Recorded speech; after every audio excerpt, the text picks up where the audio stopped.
All right, we're moving into part 2 of cloud ownership with Amazon VPC.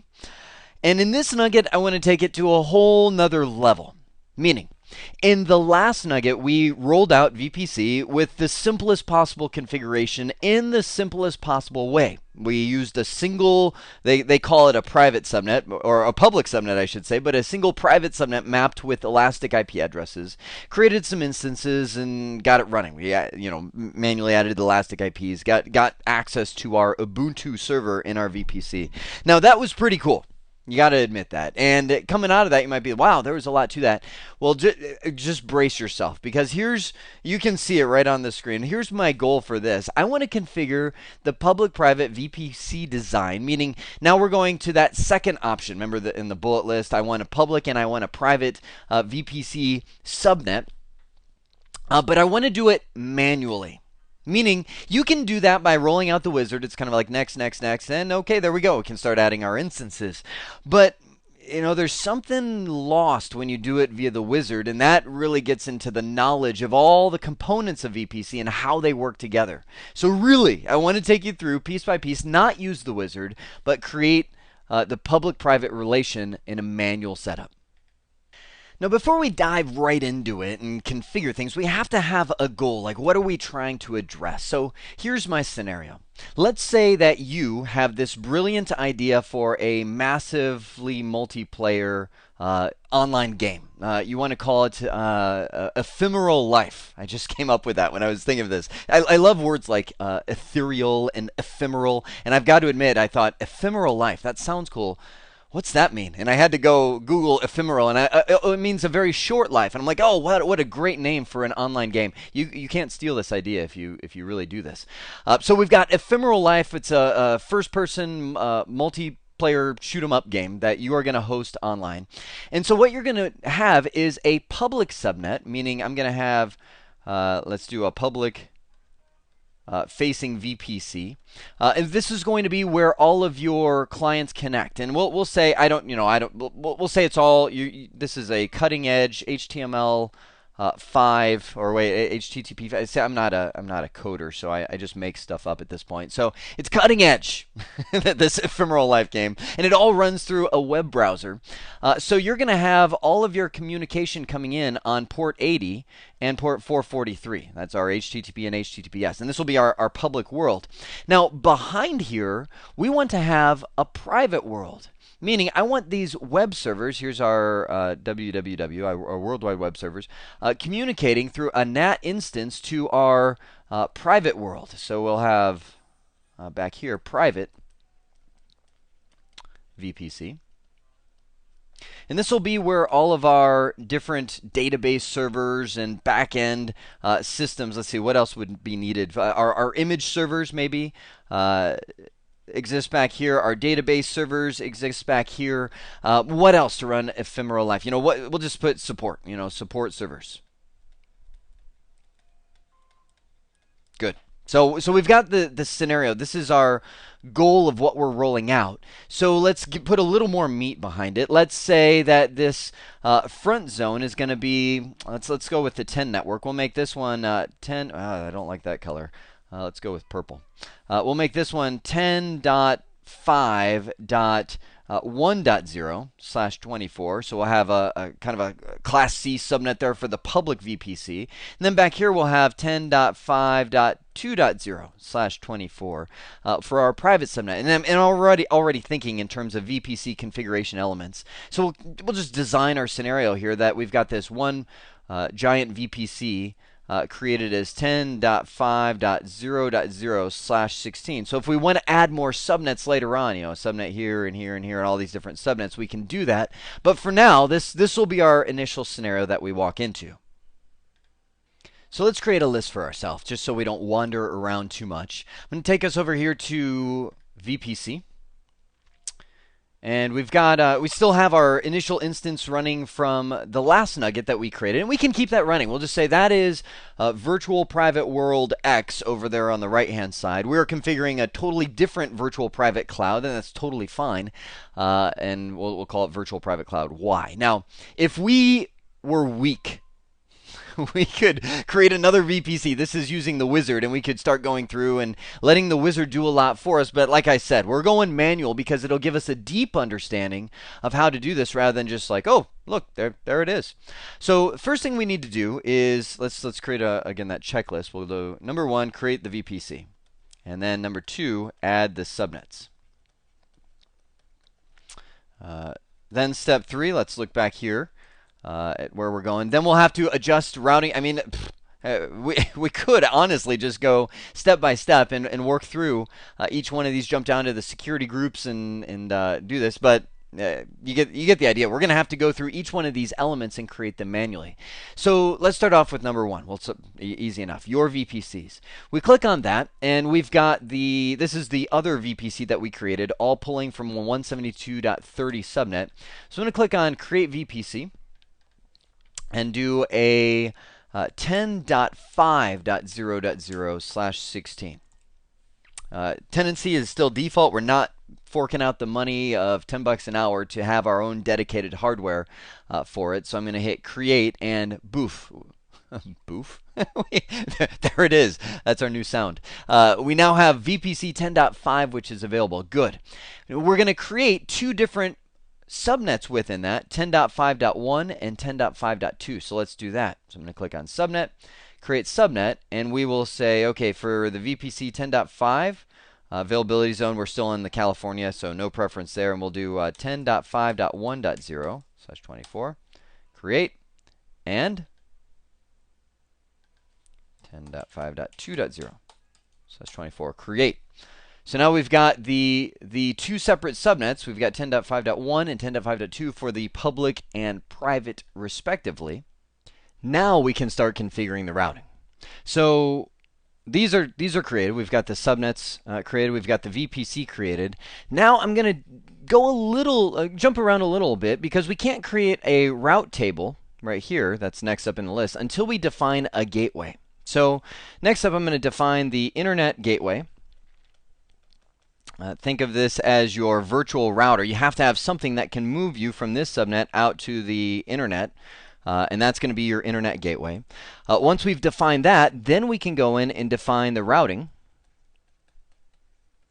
And then we need this guy.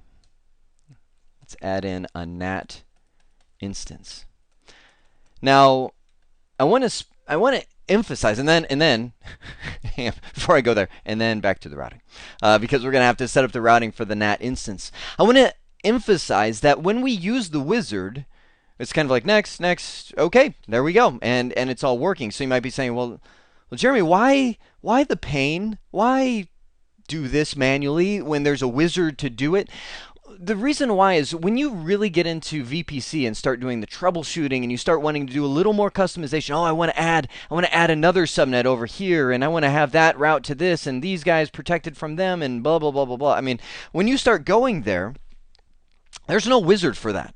There's no simple way to just say, okay, do that. You really have to understand these pieces. So by doing it, I would say by doing it when we have a fairly straightforward scenario with our ephemeral life online game, we've got a fairly straightforward scenario that we've got, and learning them that way. Then when you get to the more advanced scenarios, it's nowhere near as bad to try and learn it then. So let's hit step 3. We're now going to dive into the internet gateway. So drop down here. Now, the wizard created one for our old subnet, 172.30, which, again, this is just, think of this as the virtual box to get you to the internet. There's no instance that's running. This is just a service that Amazon provides. So I'm going to create an internet gateway. It says, hey, this is a router on AWS that connects you to the internet. Sure, give me that. And it's saying, okay, there you go.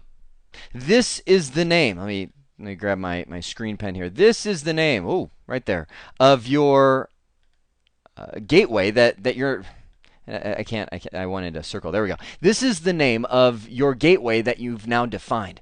Now that gateway doesn't exist. It's not really attached to anything. It's just sort of sitting there until I associate it with a VPC.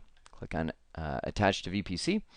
And I'm going to say this is the subnet that it's there for. Yes, attach, and poof. I now have internet connectivity, essentially a routing table that allows my instances, all of my servers that are running on that subnet, the big parent CIDR block 10.5. Whatever, can now reach the internet. Now, is that what we want? Sort of, but not really. Sort of, because yes, we want everything to be able to reach the internet, but not really, because we want two different zones. We want these guys to be straight up. I've got my elastic IPs, and we're going straight into these devices. These guys, yes, they should be able to get to the internet because they need things like operating system updates. They may need to download a patch, whatever.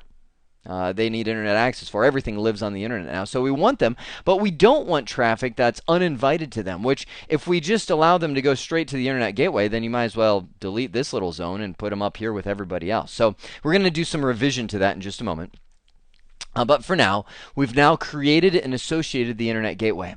Now I should also mention, let me mention documentation right now. AWS, as you've seen, at this point in the series, you're kind of like, wow, I'm used to these encoded IDs. AWS just has an automagic system that creates these names like Internet Gateway, IGW, blah, blah, blah, blah, blah, like that. And it's like, what will that name be? I don't know. It's generated. And most of the time, you can't change it. I can't go in here and say, rename, give me something else. You're stuck with this ID. So what I would hugely recommend, I'm actually going to bring this up right here. New screen. Here it is in all its glory. Microsoft OneNote. This, I cannot give this product enough props. Now, if you have no money, what's the other one? It is Evernote. That's what it is. This guy. Evernote. If you have no money, this works almost as good as Microsoft OneNote. I know I'm kind of squishing, you can't see what I'm typing up here, but what this is a free-form notebook. The reason I love OneNote is because it's so whatever you want to do. You just, I'm on my recording station, so I can't show it to you, but you want to, and here's what I do. I combine OneNote, two tools, OneNote plus HyperSnap. It's like $20. A little, or $30. It's cheap. HyperSnap, a little screenshot utility to where I can take a snapshot of anything, any size. It's got hotkeys. I'm just like snap, snap, snap, snap. To where this thing creates living, breathing documentation for me. All I'm doing, what I would do if I were deploying this in the real world, I'd be sitting right here with my HyperSnap going, take a little picture of this, copy it into OneNote, put a little description, say created IGW 04D9BC blah, blah, blah, for subnet 10, so that way I know, because you're going to see we're going to go into creating routing tables. You're going to be like, oh, I forgot. What was that name? How do I, it's one of those, like, when you're getting to troubleshooting, it's a nightmare without having documentation. Other beauty of OneNote, as well as Evernote, I got to give props to the, nothing's free, right? When you exceed a certain size, you pay for it as well. But it's very searchable. To where if you get lost, you can just go in. And see, I'm exposed. This is where I was like, what did ephemeral mean? So you can go through and search the thing. It's like Google, to where it's like, bam, bam, bam, here's all your pages. Okay, enough of my commercial. Documentation is key. So now we've created our gateway, which applies to both of these. So essentially, both of these go straight out to the internet and are being protected by the default security group, which is good. There's no inbound access being allowed, but that's not what we want. We want this NAT router. So let's go back in and now adjust our routing. So we've created this. Let's go down and do the routing. I'm going to go to the route tables, and you see why I jumped now. It automatically created this default routing table. Now let's understand this a little bit. We've got a routing table which says, now a routing table is how does AWS know how to reach these things? So think of this as this is education for AWS. This guy is a routing table that exists that says when something tries to access the 10.5. Whatever network, then AWS, that is a local target and you are able to reach it. So without this, your 10.5 subnet would be completely unreachable. You also notice when you look at the associations, it's saying, hey, by the way, I've got these two subnets right here, 10.5, 2.0, and 1.0, not associated with any routing table, so they are using the main routing tables. Oh, what's that mean? This one. So these subnets right now can't get anywhere because they're associated with this routing table. And what does this routing table know how to reach? Only this. So essentially, things that I put into that subnet, meaning 10.5.1, 10.5.2, any instances that I put in there, those instances would be able to reach each other because they're in the same subnet, same security group. That kind of communication works as long as I didn't divide them up with security groups. But if they try to get to the internet, sorry, it's not in your routing table. So what's the first thing I have to do? I need to create a route for this routing table that says, okay, if you are trying to get to the internet, then I need to send you to the internet gateway that we just created. That's the router that allows you to get to the internet. That's the level that we're at right now, is we've got these subnets and these instances, well, if we created instances, that would be in the subnets, and they don't know how to get to the internet because they don't know how to get to their internet gateway. So here's I know it's kind of you're going, okay, I get it. I'm taking time to explain this because you're going to see later on we're going to get a little more advanced with this. So let's go with the basics first of all. I'm going to create a destination of a default route. Now what is that? That is 0.0.0.0/0. What does that mean? That is a route that says anything. I mean, usually when you're looking at something like this, it's saying, okay, 10.5 anything. Now, how do I know it was 10.5 and not 10.5.0 or 10.5 whatever? I mean, it's because of this. This says how specific. I don't know what kind of subnetting level you're at, but how specific are you? So if I'm saying I've got 10.5.0.0/16, here's the flyby. Each one of these is actually 8 bits of information. That's why they call IPv4 addressing 32-bit. Is because 8 plus 8 plus 8 plus 8 is 32-bit addressing. And we're moving to IPv6, which is 128-bit addressing, but that's another story. So this says I care about the first 16 bits. So 8 bits plus 8 bits, that's relevant. Whatever's after that, whatever. I don't care. So when I'm looking at this routing table, it's saying, okay, 10.5, that's the so if I'm trying to reach 10.5 dot whatever, anything after that, that is considered a local target. So now let's understand this. This is saying when I'm reaching 0.0.0.0, but that's the big one, whatever, none of that is relevant. When you're trying to reach anything, that's the least specific subnet mask you can have, then what do? I'm going to send it to my internet gateway. Now you might say, well, how'd you get that one? Well, thankfully it's smart. Let's go back here. We can see the internet gateway. We've got BC60. It's associated with this. It's smart enough when I click this drop down to say, okay, well, that's your internet gateway. But notice we also, and we'll see this in a moment, we can send it to a certain network card of one of our instances, or a certain instance. Maybe there's an AMI, an instance that's an AMI used to generate an instance that's running, and we want to pick it. And I'm mentioning that because we'll see that in a second. But for now, I'm sending that. Sending that in there. Okay.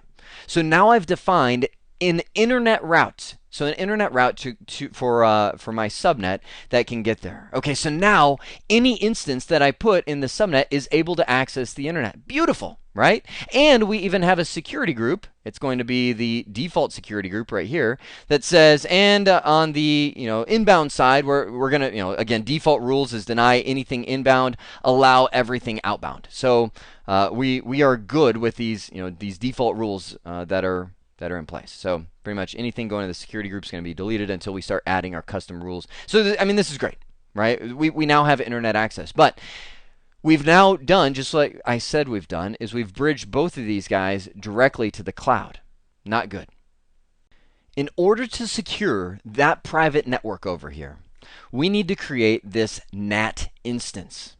Now, it is an instance. It is a real virtual machine that is running in the cloud that is actually doing NAT to protect this. Now I say NAT, NAT, network address translation. Actually, NAT is what's happening up here. We've got these elastic IP addresses that are being NATed into the private IP addresses right here. That's actually NAT. This, in reality, does something called PAT, which is port address translation, meaning this will get an IP address right here in this subnet and be able to pass things out to the internet from this little world, and then it's going to have all of these guys on the inside that's able to reach it. So it's going to translate all of these guys for their internet surfing as one address on the outside. Some people call it NAT overload or PAT, port address translation, because it uses ports to accomplish its magic. The whole goal of this is that all these guys will appear as one IP address when they're surfing the net, downloading updates, whatever these guys need to do.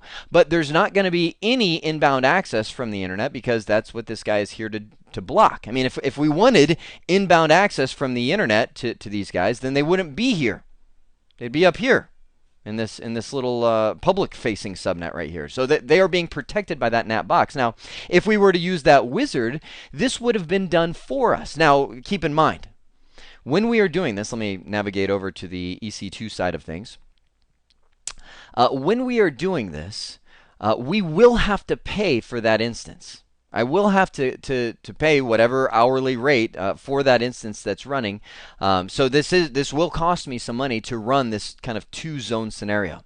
Now, there is a well-known instance that Amazon has created, and you want to know this name. If you are doing it manually, otherwise it just kind of happens. The instance is called... hang on, my mind just blanked out.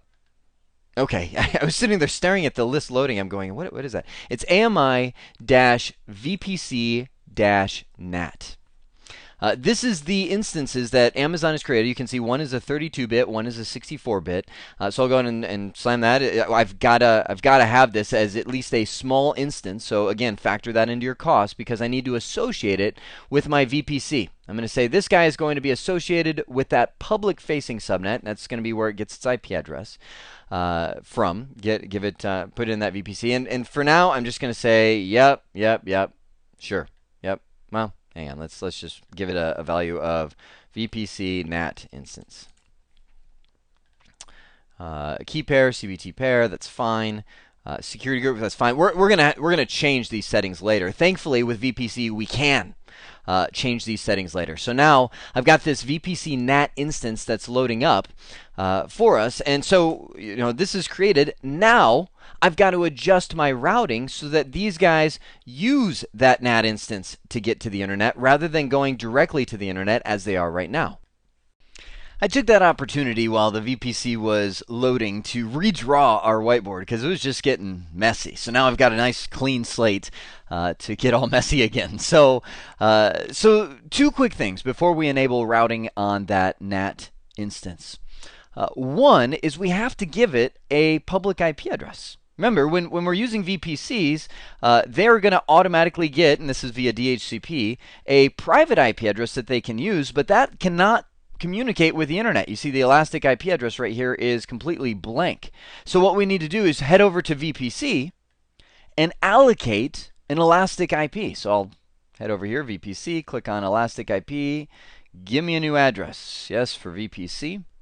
And I'm going to associate that address with our VPC NAT instance. So this guy is going to use that public address. So I'll click on Yes, Associate. And now we've got, looks like, whatever address has been assigned, 5018.197.186. So this now has a link where it's able to access, well, I should actually draw the arrow this way, a link where it's able to access the internet. Because without that, it's helpless. It can't route anything.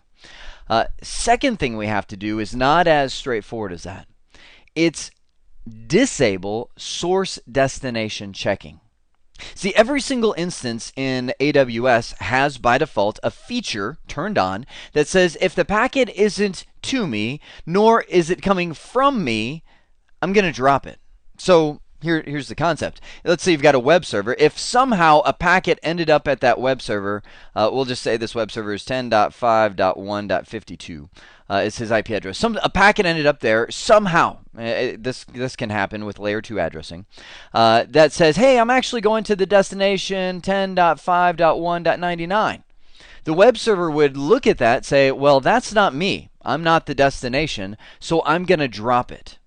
That's the default behavior. But that's a problem when we come to something like this because we have all of these servers that are going to be accessing resources on the internet. Oh, I'm going the wrong way again. Accessing resources on the internet through that NAT device. That's going to be the key way to think about it. They're going through that NAT device, not to the NAT device.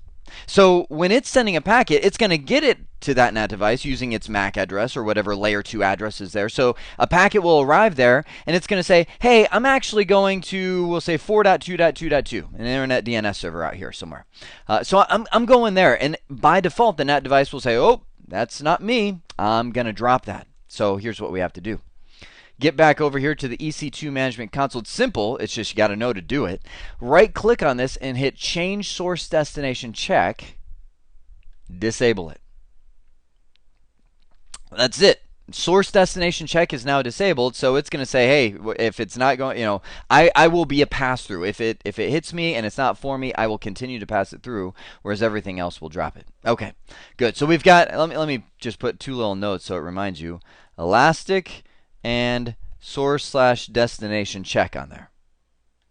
Okay, now we're able to enable the routing for that NAT instance. And this is kind of fun. This is where it starts to tie all the pieces together that we've been configuring. I'm going to go over to the route tables. And let's first off just verify again. We've got this route table for our 10.5.0016 CIDR block. That's the entire VPC. So everything in this VPC is using it. And we configure this at the beginning. We said for everything, send it straight to the internet gateway. So that's what causes right now both this and this to head straight out to the internet anytime they want to communicate. It's not what we want. Now, I'm also looking here. This is just a Jeremyism.